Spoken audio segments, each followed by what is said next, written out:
এখন আপনারা এখানে একটা আমাদের সীমাবদ্ধতার কথা বলতে হবে। আপনারা জানেন যে এইটাই এখানে প্রথম মেট্রো, তো সেই জন্য আমাদের কারো পূর্ব অভিজ্ঞতা সম্পন্ন ব্যক্তি খুব বেশি এখানে নাই।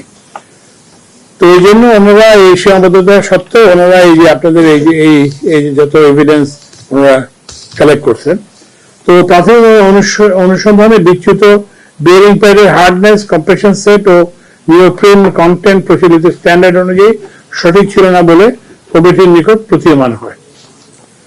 তবে বিষয়টি নিশ্চিত করার জন্য দেশের বাইরের ল্যাবরেটরিতে আরো পরীক্ষা নিরীক্ষার প্রয়োজন আছে।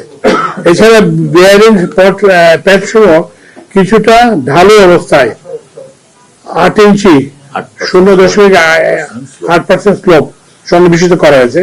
বিয়ারিং প্যাড বিচ্যুতির ক্ষেত্রে কিছুটা প্রভাব রয়েছে বলে ধারণা করা হচ্ছে।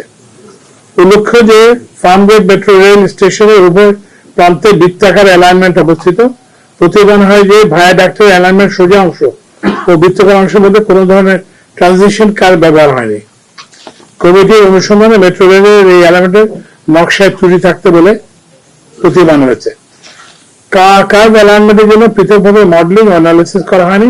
সোজা অ্যালাইনমেন্টের মডেলিং ও অ্যানালিসিস দিয়ে কার্ভ অ্যালাইনমেন্টের জন্য নকশা প্রণয়ন করা হয়েছে।